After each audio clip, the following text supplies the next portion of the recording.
Welcome to episode 85 of Broad Street Hustle. I'm your host, Tommy Nanny, bringing you a Friday evening show, different from our normal recording. And we don't have a big crowd tonight. We're one man down with no special guests. So we got the anchor crew here. We got Jason Sayetta. Hey, Tom, what's going on? Jason. We got Jimmy the Chalk. Good evening.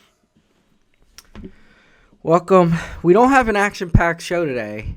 We're probably just going to stick with the birds, recapping last week, looking ahead. I mean, I'm sure the conversation will take us somewhere. Then we'll do our typical recaps and make our picks, which was another rough week for the podcast, as the year continues to be difficult to navigate in the NFL. I think it's something, but now I can't remember. So let's just jump right into it. I know what I want to say. What was your thoughts on Morey getting the extension quickly? I like it. Yeah, I mean, I can't imagine people are against it. Oh, I guess there are people. There are people that are against it. Howard Eskin, but well, he's not a person. He's on the Eagles payroll, so every other team in the city he's negative about, except the Eagles. Yeah, so well, it's not even he only blames players. Never talks bad about the coaching staff of the Eagles either. It's strictly he's a total fraud. Sold out. Sellout. Yeah. I mean, it was just 1 year. It matches Nurse's contract now, I think. It does. So, I mean, 1 year's not gonna make that much of a difference. Yeah. I know we're going off of I guess program or whatever, but I mean I like this team. I think they're deep. I like their bench. I was just thinking now what they should add, and I always want them to replace Harris, although he's playing well. But really, I mean, Melton. Although I like him, I would like him off the bench. Maybe if you could get a two guard here. I think they're pretty deep. I don't know what you guys think, but I mean, you got guys playing. We talked bad about Melton when he was playing bad. He started playing well. We trashed Morris, and he started playing well. He's playing great, Morris. Yeah. Korkmaz is a real pig. Well, but I mean, I will say though, you're going 10 deep though now when you're talking about 11 they're deep. They're playing some historically bad. They just went on a teams. 10-0 run at least now against they are. Detroit, I think. I mean, but they're blowing these teams out like they should. I mean, that's Yeah, they played Washington in like a back-to-back. Yeah. They're playing Detroit in a back-to-back. Yeah. I mean, they're beating teams badly the way they should. I mean, Embiid isn't playing the fourth quarters, and he's got 30 or 40 and 10 or whatever. So, I mean... Yeah, it's crazy. I mean, I think they're playing well enough to where I don't think you do move Harris unless you're getting a bona fide star to come back, because I don't know that you're not going to move him for a salary, another deal where somebody's going to looking to dump salary. If you look at the players they're talking about now, I don't think they're interested in Levine, but his name keeps coming up because I think his campus probably keeps floating the Sixers out there to try to drum up some interest so he can get out of Chicago. I don't think Siakam's the right fit right now either. So Anunoby, Anunoby and Caruso are guys we talked about that I think would still fit. And I didn't get to read the full story, but I thought I saw that Utah might be open to moving Markkanen. Now you'd probably have to move Harris in that deal because Markkanen's a 4. But I don't know that Utah is going to take Harris unless you get all the first round picks they could possibly have. Plus, maybe Springer or somebody else. I don't know, but I like Markkanen. He would be a good fit, but I don't think you can keep Harris. I don't think Harris is going to fit in that. So I think it's got to be a guy that'll be a 3/4 option scorer and can play defense. That's the one thing they need. Somebody that can be a good. They need a swing defender. Yeah, Anunoby, which Anunoby could do. Yeah, goes back to being Anunoby. He's probably their best fit. But if you could replace Harris with Markkanen, man, that's a good line. So. I figured I'd throw that tidbit in. All right, let's go. Eagles Birds, another wallop by the opposing team. Jason, kick us off. Yeah, I mean, so you guys know I said I thought they were the biggest 10-1 fraud I've ever seen. and they got their doors blown off by the 49ers. They still have the hardest record or hardest schedule of any team even close in the NFL right now. But yeah, but they were a fraud at 10-1. They were a fraud at 10-2 because then they got destroyed by the Cowboys. the schedule had a lot to do with it as well. I still don't think.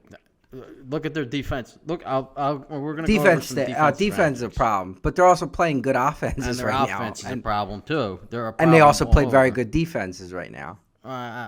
Maybe, I don't know. There's games that they won. So we'll get. I was going to get into this. We could get into it now.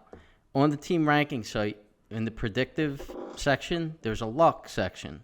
The Eagles are far and away the luckiest team in the league. They have a 2.7 rating. Effort and I give zero. Okay, well, you know who's the luckiest team last year? A luck percentage. Do you know who's the luckiest team last year? The Vikings. Was it true? It was. So Maybe. they're far and away the luckiest team in the league. They shouldn't even be 10-3. I think they should be 8-5. But let's get back to the last game. At least the 49ers game, they were competitive for a quarter. This was a total ass kicking. They were never competitive in this game from start to It changed. finish. One play completely changed the entire game. Hurts fumbled on the first drive. Completely changed the entire game. Yeah, it was downhill from there. The defense, once again, atrocious. They gave up 9 out of 16 on third down, so that continues. They continue to be bad. the 32nd, the worst team in the bad, league, third down. Again, they were badly outgained, this time by only 70 yards. So if you use the last 6 games, again, we'll go back to third down. They've given up 51 out of 93 in the last 6 games, which includes, starting with Washington, 55%, which is outrageously bad. And then they've been outgained by an average of 105 yards in those 6 games. So, again, the defense, I think, is the main problem. But now let's go to the offense. The offense is also awful. Hurts only targeted 3 receivers. What's that all about? Does that mean? But they still had the ball. They still had the ball in red zone or right outside the red zone multiple times and turned the ball over 3 times. Yeah, and that was that's the difference between last year's team and this year's team. One of the turnovers. Though, the Brown turnover. I watched the quarterback school, and I don't blame Brown as much. Now, he can't fumble the ball, but if you watch what happened on that play, the offensive line, which I'm going to get to in a second, has not been good lately. It just hasn't. And they totally messed up the blocking scheme on that play, which made Hurts have to rush the throw, which made the throw be behind Brown. Brown made a nice catch, and he was never able to kind of secure it before he started running because the ball was behind him. So you do blame him for fumbling the ball, but that's not 100% on Brown at all. I blame the offensive line for that. To me, Kelsey's starting to look old. He missed a couple blocks. He's missing blocks. His snaps have not been good.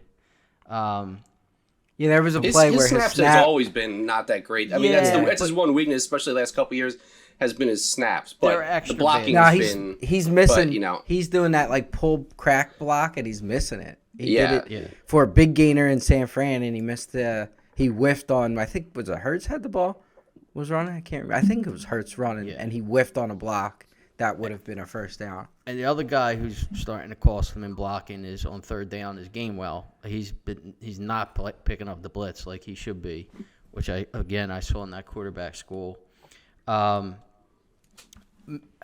I was before I saw the quarterback school tape, I was gonna really kill him because again, he's only targeting 3 receivers and all.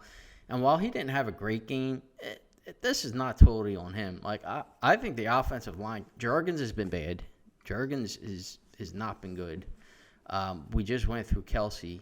The offensive line is kind of letting him down right now. And again, he's not playing perfectly. He's still moving his feet too much in the pocket. He's not set before he's throwing. A couple of those blitzes, he completely backpedaled and threw off his back feet with no chance of getting anywhere with it. Instead of setting his feet and throwing, he's doing a shuffle over before he's throwing, and that's throwing the timing off of things. He's just got to set his feet and throw the ball. So they had a lot of drop. Smith was should have stayed home. He was The wide awful. receivers were not good in that game. They were. I mean, not only did Smith drop balls, like he was not running. He didn't good get to that routes. one ball that was in the end zone that he probably should have gotten to. They showed a route. That I think they did Yeah. something bad on. Then they went turnover on downs. Then the after third that. down play where I don't know if you guys remember, but like Hurts kind of rolled to his left and threw it, and Smith it was like on the sideline, and Smith didn't get it or something. That play wasn't to Smith. The play was supposed to be he was supposed to take out the linebacker there, and it's sort of like a half kind of like pick type play, and then Goddard was coming around. And Goddard was supposed to get the ball there. But because Smith didn't take out the linebacker, that threw off Goddard wasn't open. Now Hurts has got to, scramble and then throw the ball to Smith. Smith was terrible in the game. So there's a lot to go around in that game. I think they're a mess right now. Chalky. Yeah, I mean, as opposed to the San Francisco game where pretty much by the end of the second quarter, you kind of knew San Francisco's just a better team and they're imposing their will. I'd say that Dallas wasn't the better team, but 3 turnovers on the Dallas side of the ball. You couldn't beat the Jets turning the ball over 3 times, so doing it to Dallas is, good luck. The lack of execution on the big plays, we talked about other games where receivers didn't make plays for other teams, and the Eagles receivers did. Well, they didn't make those plays this week. Brown didn't bring in the catch that went right through his arms and his chest. That would have been about the 5-yard line. I think was on one of the field goal drives. Smith, it wasn't an easy. Neither of them were easy catches, but they were catchable balls. And then the Smith touchdown play that you mentioned, Tom. Those changed. Those changed around. And there was the Brown pick play, which I guess is legit, but I mean that was a big play, and then it's okay. Well, that takes it off, and then I think they turned it over. That was Hurts on fumble. that drive. So wasn't that the Hurts fumble? Hurts fumble drive, yeah. So look, Dallas made those plays. They were sloppy, but there were touchdowns to be had that they dropped. There were turnovers where they got sloppy, and that really wasn't the case in the San Francisco. There was no turnovers for either team in the San Francisco game, but they just weren't converting. And the Eagles in this, they were almost like, like we saw with the Buffalo or the KC games where it's like guys got open and then they just didn't make the play. Of course, those were close games. This was a, double-digit blowout, but I want to probably reach to say that the defense looked a little better in the second half because they didn't give up a touchdown, but the offense has now gone 2 games in a row without scoring a touchdown in the first half. They didn't score a touchdown at all in the Dallas game. And if they go back to the last 4 games coming out of the bye, they have 2 first-half touchdowns. So something has got to get fixed there. And I think it's kind of just, reading stuff and watching some of it. It's a combination of things. I think it's play design and scheme, play calling, and then Hurts' execution. One of the, I forget what the name of the stat is, but it's basically like throw difficulty or something. And Hurts is has the second highest amount of difficult quote unquote throws, meaning his guys aren't that open. And his adjusted completion percentage should be 6 to 7 points higher than it is because he should be getting easier throws. Well, he got a lot of easy throws last year. And but it seems if you look at, there was also statistics that wide receiver separation, it's almost identical as it was last year. Well, whatever stat I saw. No, I saw that. They're saying the guys aren't. But yeah, if they're you not look, getting that's what I'm open, saying. but- All these analytical stats get a little carried away with these stats now. Well, I know Jason was talking about the luck or whatever. There's the Pro Football Focus, I think, has the metric where it's static score. Watch the games and use your eyes when you watch a football game. Yeah.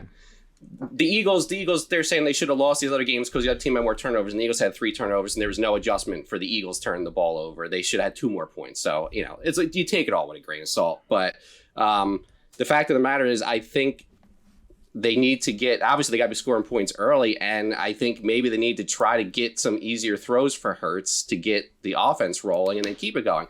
And then there's plays where he just makes the wrong read. So maybe they have to make the reads a little easier. The RPO option is still not there. I mean, he looked good running the ball in the first drive until he fumbled, but it's, they're not running the ball effectively, and that opens everything else up when it's at least a threat. And you basically have one back now that's giving you any sort of production as opposed to 3. And it's they're this is going to be the linchpin game this week. I mean, they can sort of put themselves back on the right track, but if they don't get going, then this is going to be the end of the season for them as far as any potential long playoff runs, I think.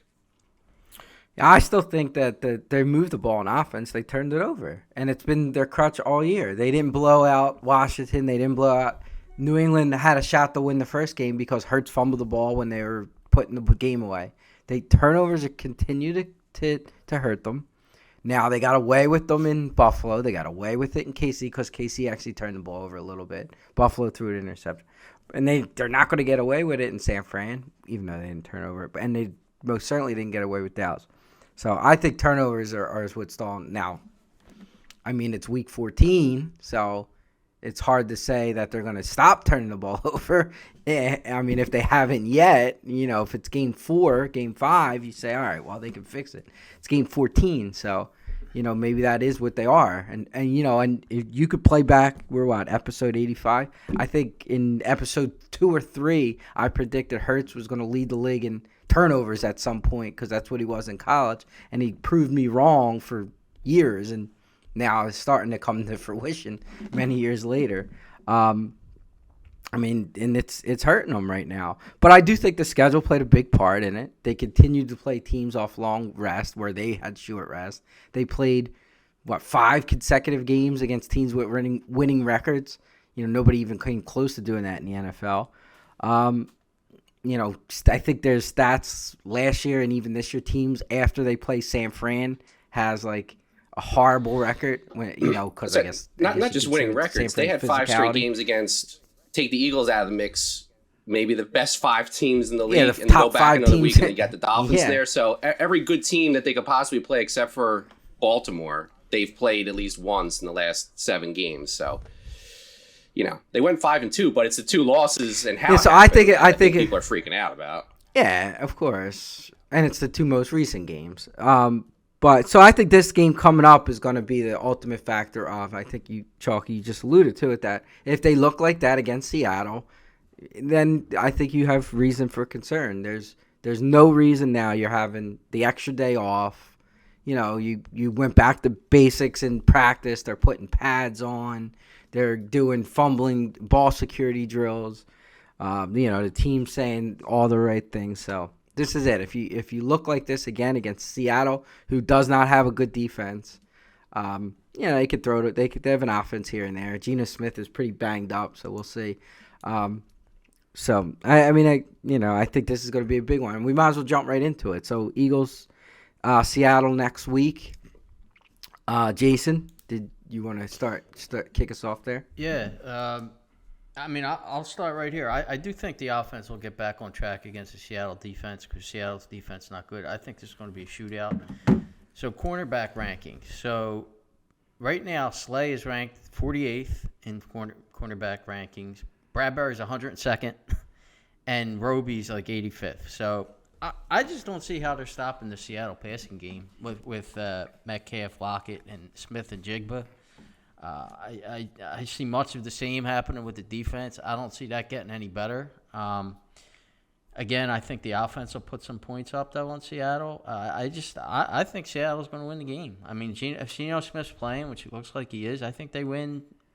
I think it'll be a close game. I'll say 27-24. But I think they win. I think they lose, the Eagles. I think Seattle wins. Chalky?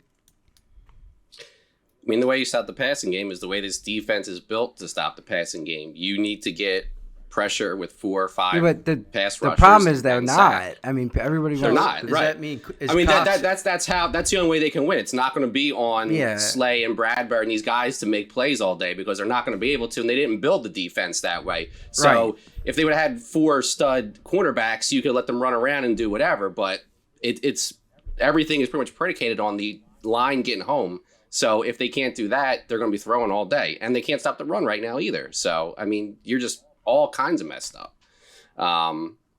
So that's the only way they have a chance of stopping the offense or slowing them down. This is an offense that put up 30 whatever against Dallas, and then last week, Locke played, but because the Eagles were the night game, I watched a lot of that game, and I mean they hung closer longer with 49ers than the Eagles did. And it's a letdown game for San Francisco, even though it's a division game, because it was their biggest regular season game of the year, and they came in and they kicked the Eagles' ass. But, they hung around. They had a lead into the second quarter, maybe even second half, if I remember correctly. So but this is the game. If the offense can't get going in this game, then it's going to be hard for them to not only, win the game, but then the hope of them having any chance of a deep playoff run for me kind of goes out the window, even though they'll have, winnable games the rest of the year, because this is their best cornerback is likely out, right? The rookie.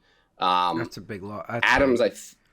Adams, I think is out, although he was getting cooked. He was getting cooked against San Francisco, so maybe it's not the worst thing. Nah. Their defense is not good, and some of their better players are I hurt. think they're like the worst linebackers team against too. the defense. I think they're ranked worse than the Eagles. Or It's really the opposite. Like, they were a great defense, and Wilson could make some plays, and now it's like all contingent on the offense, with all the other guys that have retired and left. Well, so it's different than Carroll. They don't do it effectively. Before, to be quite honest, though, they've lost 4 games in a row, and they now have the losing record. They're spiraling out of control more than the Eagles. So really, this is their season. Like, if they lose this game, their playoff hopes are probably in the toilet for the most part. So I think the extra day and hopefully changing something, whether it's the padded practice they had the other day and just kind of maybe getting smacked in the mouth twice, gets them together. Because if they can't get together here, then I can't have any kind of faith of them getting anywhere in the playoffs. So I'm going to say 25-21 Eagles win. I do want to disagree with you on one thing, Chalky. If they lose this game, I actually think that the number 2 seed has an easier path to get to the NFC Championship game than number 1, because number 2 won't have to play. That's a completely different conversation, but I agree. I mean, they could win this game, and the best they can do is the 2 seed if San Francisco wins still out. has the Baltimore game, which is questionable. They do, but they no longer control their path to the number 2 seed, or number 1 seed. Sorry, but I think if they lose, Dallas probably has got at least another loss coming. So I think they could lose this game. Hopefully two. I mean, I don't know if we're getting it, but I mean, just looking at it, I would actually be okay if they can somehow clinch the division and the 2 seed before the last week of the season, which is tough, but possible. I would prefer them to sit the guys and treat that as a bye week, and then have to play Vikings, Detroit, and then San Francisco, then get the bye and have to try to beat Dallas, San Francisco, even if you're at home 2 weeks. Yeah, but the number. That's based on how they're playing now. Number 2 seed most likely is going to have to, if it's the Eagles, are going to have to play, not going to have to play Dallas, because Dallas will be. No, he's saying if it's the 1 seed. That's what I'm saying. But I mean, Dallas could lose the first round as well. It's all relevant. I mean, the benefit still is that they're tired, it's a tough schedule. They need a week of rest. So if they can get to week 18 without needing to win that game and sit the guys, but it's not when you still have a game. When you still have a game, it's not a bye week. Whether you play all your stuff, you're still I get that. You're still playing guys. You're still You're still going to practice. Yeah, you're still prepping. It's different. It's not a true bye week. You take the bye week. There's no question about it. I think it's an easier route as far as games, but that extra week of rest can obviously make a ton of difference. If you can't beat Dallas at home in the second round, you're not beating San Francisco on the road in the NFC Championship. I mean, to me, it's not even about can or can't they beat Dallas? Yeah, I think they can still beat Dallas, but I would rather have to play 2 weaker games and then 1 big game than 2 big games back to back. Either Dallas or the Eagles are going to have to play. I'm sorry, San Francisco or the Eagles are going to play one of those 2 teams and then the other, depending on how it shakes out. I'd rather take 2 easier games and then maybe 1 big game, because maybe they beat each other up. I mean, I think San Francisco was a little banged up last year coming into the championship I always forget. game. Do they? No. Yes. They do? No, you play the worst football receive. Yeah, you play the worst team. Like the one plays who's ever is that receding. So Dallas, just say Eagles win the division. Dallas will be 5th, right? They're most likely whoever wins the beat South. Atlanta or Minnesota, or not Minnesota, Atlanta, New Orleans, whoever, right? So then they would play San Francisco if San Francisco's the 1 seed. Yeah. So that's why I'm saying they're also playing that game on the road, the Dallas. Yeah, but they're not home. I mean, Dallas is 3-3 on the road this year. Yeah, it's true, but that NFC South. They're undefeated at home and 3-3 this year. They're so bad, that NFC South. I understand, but I mean, we don't have to play these games. Whoever the favorite is, just advance them to the next round. and then that's how we'll. I mean, if the Eagles blow out the next 4 teams, then I'll feel better about whoever they got to play in the playoffs. If they limp into the playoffs, by, they're not winning anything anyway. It don't matter if they're the 1 or the 2 or the. You just need to get, you need to get lucky, but. Nah, it's you take the bye week, you take home field. It's not even close. Back to Eagles Seattle. So, yeah, I mean, I mentioned it in the when I was saying this is it. I mean, they have a chance to get it to right the ship. If they look like they've been looking, then I think you're in some trouble. You'll make the playoffs, but I don't see you going very far. But I do. I think they get it back together. I think the extra rest. I do believe that schedule really caught up to them. I don't want to travel out west, but I think they figure it out. I mean, you guys beat it up with the defense and the offense. To me, the defense line is the biggest problem. Third down, they have the lowest sack rate of any team on third down. So who's not playing well? Is it like who? Well, the 2 rookies have been not good. He's not showing anything. No. No. I'm talking about Carter. Oh, that's right. Davis ain't a rookie, but Davis and Carter I'm talking about. Yeah, Carter's kind of slowed down a little bit. Yeah, I mean he's faced a lot more double teams and stuff, but he's slowed down. And Davis has been MIA for the last 3 games. Well, I think he played okay a little bit the last game, but one of the things I saw point out was the play call on the defensive side. Well, yeah, there was one. There was one that they're. Yeah, go ahead. It might be the same one. You probably. So it was a third down, and I think it was the way the play was designed. They got a 1-on-1 matchup with Brandon Graham and a 1-on-1 matchup with somebody else in the line. It wasn't Sweat or Reddick. It might have been, let's say, Cox, which led to the defense double teaming Carter, which was by design in the play. But okay, great, you got these 1-on-1s, but really, if you want to think about it, you probably want to get Carter in a 1-on-1 because he has a better chance at this point of winning a 1-on-1 than Graham or whoever the other player was, like as the way it was set up. So they got exactly how the play was designed, but it was just a poor choice to try to get 1-on-1s for the players that they ran the play with, as opposed to getting your better players in more favorable matchups, which is something we talked about on offense. They've been running Graham at nose tackle too on some plays. I mean, they've run him at tackle, but now they're running him at like a nose tackle type. I agree. I think some of the games that they're playing on the line, so much of the defense line isn't always just mano-a-mano and whoever beats. It's the stunts they're running. It's that other. Yeah. And I don't see that as much. And I don't know how much of that is they're seeing 60, 70 plays a game, and it's just like guys are getting tired. You got to keep trying different stuff. But I mean, they're not getting off the field and of it. Like they're not getting off the field, so they're tired. Well, that's the thing. Like they're not letting up big shot plays. These aren't 1 or 2 play drives, except for like one. I think Samuel had a quick touchdown on one of the San Francisco drives, but they're going down the field and they're scoring, and it's 12 plays. And if the offense goes 3 and out, you're right back on, and it adds up because you can't. And it's stop not, and you can't just blame the secondary. Well, they're not getting sacks on third down because the secondary, their average like third down, the quarterback holding is average with the rest of the league. It's nothing crazy either way. So they're getting their chance. The defensive line is getting their chances, and they're not winning their battle. I mean, you see so much on most of the time on third down, you get off the field by obviously a sack or just a pressure that forces a quick throw or an errant throw. Well, when the quarterback doesn't have that and he can get to his third progression in a route, usually that guy's going to be open, especially on a third and short type of distance, and you're seeing that. If you're letting the quarterback have an average amount of time, that's a failure because it has to be less than that for this defense to work. Yeah, so to me, that's been the biggest problem. And on offense, I do agree with Jason that the offensive line has not been. They're not winning in the run game. They're not winning in the pass game. I mean, there's a lot of times where Hurts, his pocket is not actually there. The middle of the defense or middle of the offensive line is getting eaten up. I saw Parsons just go right through Lane Johnson on one of the plays. So they're starting to look old. I think they're both starting to look old. I think that's a lot of this. You're playing these teams, they're on long rest, and you've been on short rest. So I think that's catching up to them. Now, does having an extra day and going back to a normal routine get you back, or did all this stuff take its toll and you're never going to get back this rest of the season? You're going to just look old and tired the rest of the way. It's possible. One thing I saw that they keep doing, and notice this during the game, is like when they're when there's a pass rusher who's uncovered, like an unblocked guy, right? Instead of shifting the line over to that, and then, actually having the uncovered guy come on Hurts's strong side, they keep leaving his blind side open. And like Hurts, when you have a naked rusher coming at you, you should be throwing the ball in that, that way. It should go to the rusher. You can see the rusher. There's somebody going to be open.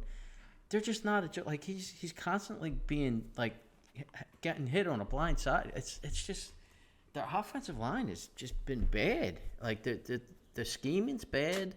They just you gotta say coaching definitely appears to be somewhat of part of the problem. I mean, they're take away all the mistakes. You want to penalties are coaching, mistakes are coaching, but like just basic scheme at times looks bad. But maybe it's the players not right. I don't know.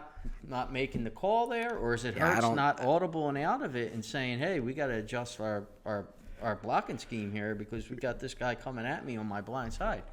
Yeah, I don't know either. Something's not right. I mean, that's for sure. So, but just prediction. So I got the Eagles 30-27. I think it falls right on the number because I think it's 3 right now with a little extra juice. So I guess depending on where you're going to see it. So I got them. I do think it's more of a late touchdown that puts it there from Seattle, opposed to like an Eagles game-winning field goal that gives them up 3. But I got them winning 30-27 by 3. And I'll go as far as say late touchdown by Seattle is what gets it to 3. All right. That's all we had, right? And you guys want to add anything else before we, like I said, not a lot of meat on this show. So I did see a crazy stat I wanted to bring up. So there's a guy that I heard talking today. His name's Aaron Schatz. Have you guys ever heard of him? He's just like nerd analytical guy who's like he's one of the 50 created DVOA. DVOA. Right? He's one of the 50 voters for awards, so he's got some clout. So he came up with this DVOA system, which is defense adjusted value over average. It basically compares, success on every play to league average based on the situation, opponent, et cetera, et cetera. He said right now, through 13 games, the 49ers are 5th all-time in DVOA. And he said the teams that are ahead of them right now are the 07 Patriots, the 91 Redskins, the 85 Bears, and the 98 Broncos. So that's pretty crazy, especially when they had that 3-game, bad losing streak. Imagine if they didn't have that 3-game bad losing streak. So I just thought that's a crazy stat right now. I mean, they're just running on all cylinders. So if they stay healthy, I don't know who's beating them. All right. Well, Jason, this is you to recap last week. Yeah. All right. So over under. So over, as you probably could see with our picks, been losing. So over's kind of been coming on lately. It was 8 overs, 7 unders in week 14. For the year, it's still 93 over and 113 under for 55% under. Does that include last night's game? Not. Yeah, that's just a disgrace. One team over in one first team half. Jeez, but quit on their coach. So and then over under public, we're 6-9, so they had a bad year. They're still 110 and 97 on the year. The spread, once again, public had a good week. They're 8-6. They're 116 and 87. They're 57% on the year. It's just an outlier of a year for the public, for sure. We're going to start with our new leader for the year, believe it or not. only by $7, but he is the leader right now, and that's Meeker. So Meeker went 2-1. He had another good It's just funny that he's leading in the year that the public is having. They're one of their best. I mean, it's not funny, but like it's yeah. So he had the Saints, Panthers under. He hit that. He did lose on the line. And to talk about, like, you watch that game, the Saints had the ball in the red zone 3 times in the first 10 minutes and came away with 3 points in that game. In that, it's just not that I was rooting against the Meeker, but I'm just saying I did see it. He did lose the Lions game, but then he had the Broncos Chargers under. So 2-1. He's been on a roll lately. I was 0-2-1. I'm not going to get into my bad luck, but I did have some bad luck. But it is what it is. Yeah, we were talking. What was the Jets? What was it Jets Houston? What was the over under 0-0 at halftime. Well, yeah. What was the over under in the game? It was 33 and a half. And it was 0-0 at halftime. And 0-0 at halftime. And Houston went for it like 5 straight times and gave the ball up in their own territory. Yeah. And the Jets kick field goals every time. So, but again, a loss is a loss. It is what it is. So I pushed the Vikings game. I'm not going to get into that because that was the worst. But that was. I'll get into it. I'll get into it because I'll get into it because I picked it too. As I said to Jason, watching that. Okay, well. The Vikings go up 3-0 at 4 minutes left, maybe, or something, whatever it was, something crazy. They get the ball, they cause a fumble, get the ball back, and here's a field goal, and then they pooch kick it. And I'm like, okay, so it'd been a ridiculous cover had they gotten it anyway. But as I'm watching it, I'm like, I hope Vegas runs us back. I don't want to push. For not having the guts to kick the field goal. But I hope they I will say back. in their defense, though, they're thinking if we miss the field goal, which is possible. We now gave a team who has not moved the football great field position. We can get the field. I mean, there are circumstances in the game where they say, we're going to back them up to the 10-yard line. They haven't moved the ball the entire game. I like our chances there opposed to maybe I don't know who the Minnesota's kicker is. He did miss a kick earlier. Maybe. He missed. I'm just saying, and it's not outrageous. It wasn't outrageous. a 20-yard field goal. It's 100% on the coward scale, so I just circumstantial. hope he would have lost because I'm spiteful. So Listen, if we would have got 5 more yards, and 5 more yards, they might got a first down. They kneel and it's never a field goal in play anyway. But just that he got the field goal, even through some very lucky plays, and then they didn't give you the chance for a sweat. I was like, I hope you lose, but. That was the worst football game I've ever seen. It was ugly. Very, very bad. The worst football game I've ever seen.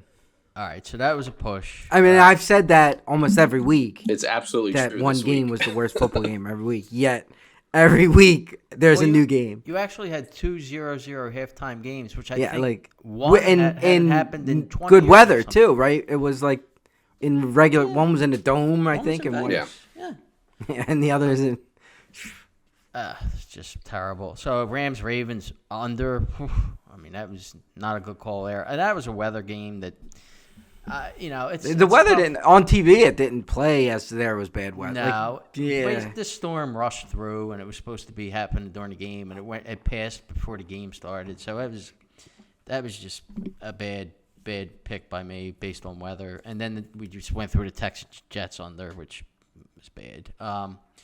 Tommy was 1-2. He lost the Falcons game.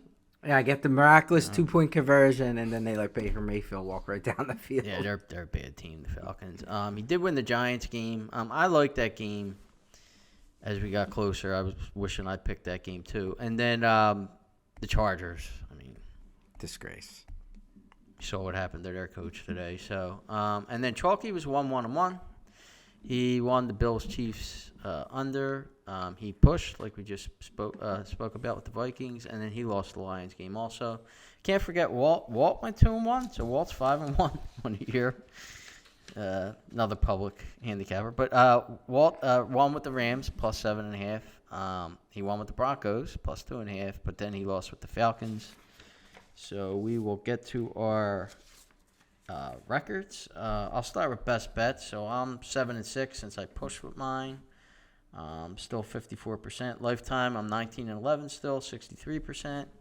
Tommy 6-8, 43% win. Lifetime, he's still 16-13, 55%. Chalky's back on track. He's 9-5 with best bets, 64% win. And he is 18-13 on lifetime, 58%. Meeker's 8-5 on the year, 62%. He's still 14-16 lifetime, 47%. The pod is 33-24 for the year, so we are doing well with best bets. Profit of 587, 58 win percentage, and 10% ROI. For the year, again, I'll start with Meeker. Meeker's 21-18.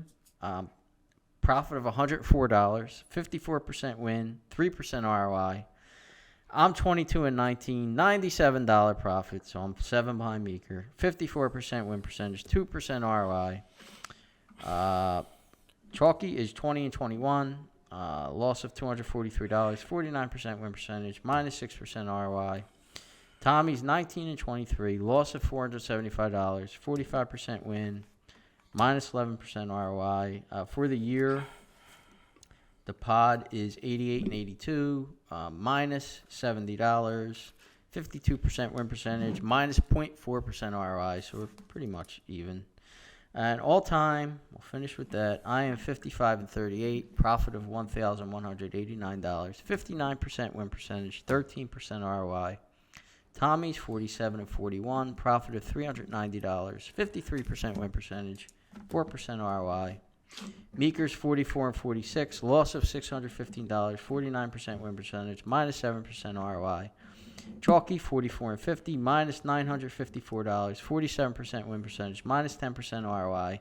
And wait till you hear our all-time record. We're 190 and 175, $11 profit. So Still, of all the games, we're a profit of basically a lunch, a McDonald's lunch. 52% win percentage. super and size, Not though. anymore. Not even, anymore. Yeah, You probably ain't gonna not. drink. We're even. Totally even in ROI. But the biggest win of last week, I got the Sunday ticket password for Meeker, so I got to watch every second of that Vikings Raiders game. Tom, did you get it? I did not. I did not either. I'm giving them credit since I called them out on it last week. I got the text on Sunday, so. You didn't give it to me. Well. Yeah, I put red zone on. I don't really. Have any. I probably I'm not. just Yeah, I have no interest. All right. Well, let's go back to what has worked for us. In the past, we used to go best record. The guy who had the best record would go first. We kind of strayed away and made Chalky go.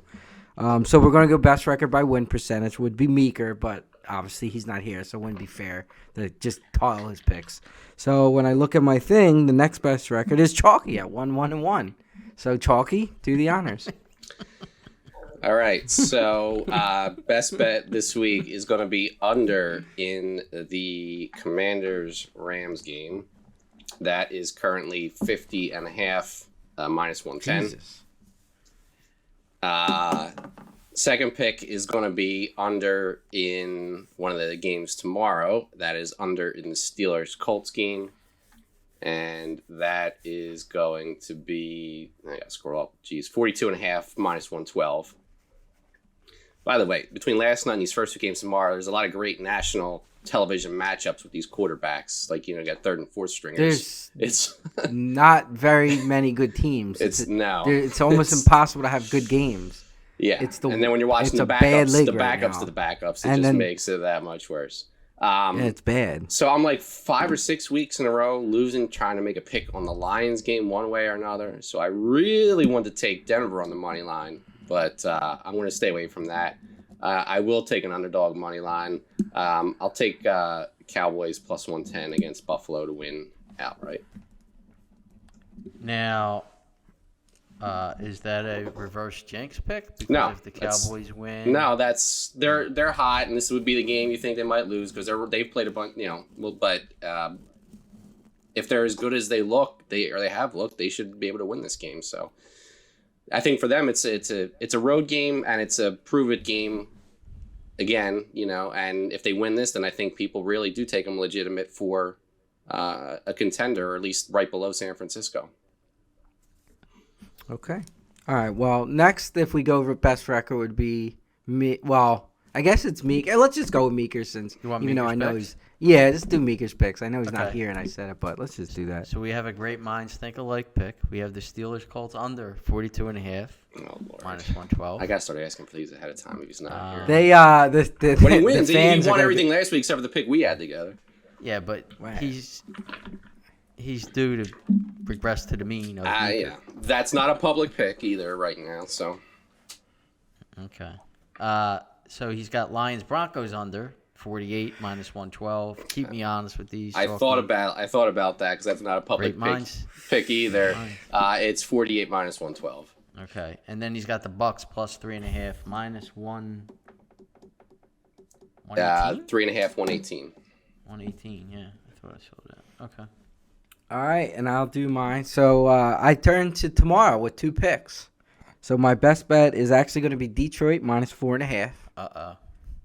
So we're good when we do it. We're good.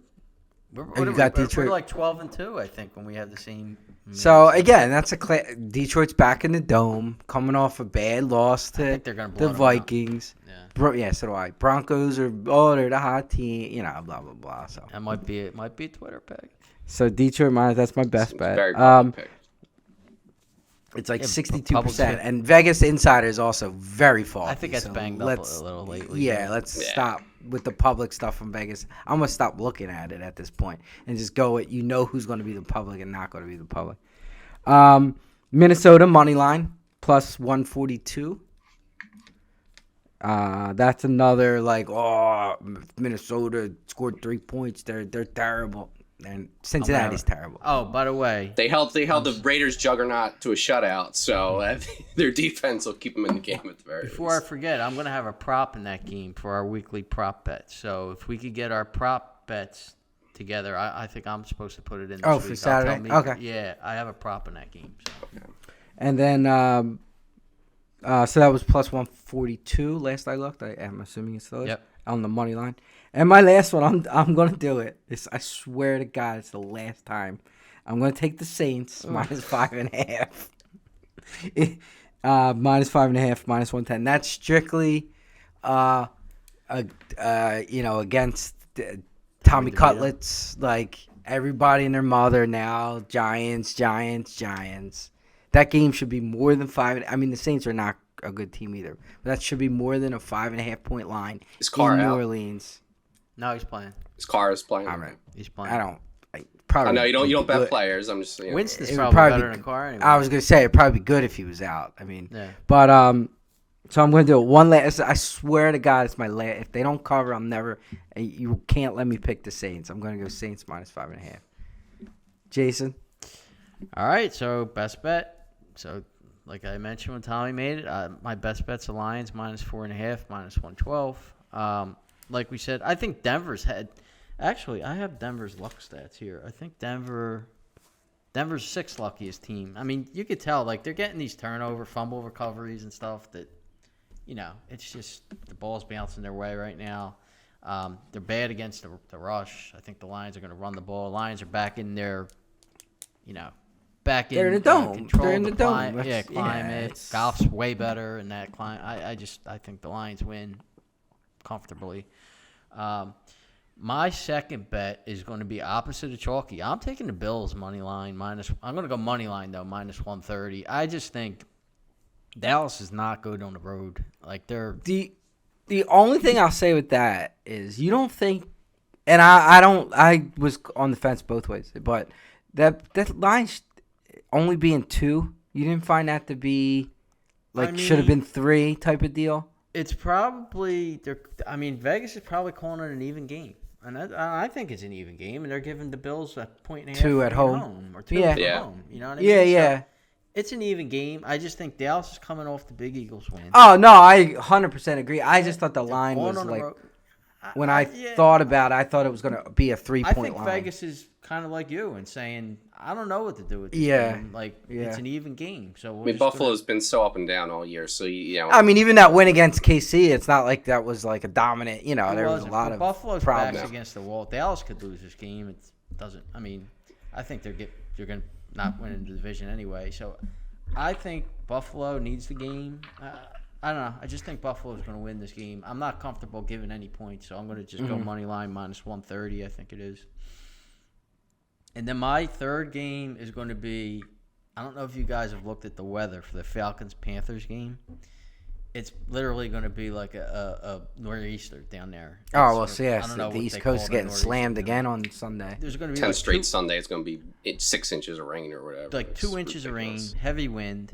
The Falcons are not.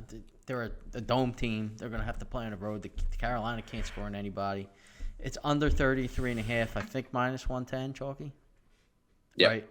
Yeah, I like I don't that. know. I mean, that ball, they're going to run the ball all day, those teams. And as long as the defense don't score, I think I have that. The one game I was going to look at, another weather game, is the Dolphins-Jets. There's supposed to be, like, insane wind in that game. Like 20, 30 miles per hour with over 40 mile per hour wind gusts and stuff. Because this storm is all down there. Even the Jacksonville game is going to get affected by it. But Yeah, Only I thing- thought about that under too, but the Dolphins got a couple guys hurt on the line, and I'm like, you could get turnover, fumbles. I mean, the 'cause Jets have Jets been. line is good. Jets defense so, is good, yeah. Yeah, Jets that's why I defense stayed away is good. from that, like for the over under, because you could get a defensive turnover or you something. just But figure Tua doesn't have the arm strength to throw in the wind. Like, I mean, if Hill's around, they'll do some short passes, I'm sure, and just get the ball in his yeah, hands. he's not a definite. I don't know if He he might not play, didn't practice so- today, so he might not. Yeah. Yeah, I mean, that's what I'm saying. I have 4 games I really like. That was the game I cut. I'm sure that covers, and one of the ones I picked don't. But that's that. All right. Did you have something for a prop or a TD that you always like to? Yeah, I do at mentioned the I'm end here? going to give you guys my touchdown parlay for we put one in every week as a group. Mine's going to be Hawkinson tomorrow. I think he's plus 220. Denver's last in the league against tight ends. Mullins has insane stats throwing to tight ends. Like he basically Kittle almost set a record the year that he was playing for San Francisco. I think it points strictly to him dumping the ball off the Hawkinson the whole game. So I'm going to do plus 220 or Hawkinson touchdown. Did you get that bet in? Well, you're probably looking at DraftKings. They don't FanDuel. Yeah. I would say if DraftKings is 185 right FanDuel's now, plus 220. so I bet FanDuel's 220. Yeah, so if you like it and you see 220, get it because I don't. I think bet. Yeah, I FanDuel- bet it over. Yeah. Yeah, I FanDuel. think Good. 220 sounded Good. high. It sounded high, to be honest. FanDuel Yeah. has good props. I'll probably put our They bet are in better on a lot of props. Yeah. I'll probably put our bet in on FanDuel tomorrow. So All right, Chalk, did you have something? I'm pulling it up now. I was going to go Metcalf in the Eagles game because he always kills us. 130 plus 130. so that's going to Metcalf. be your bet, Metcalf.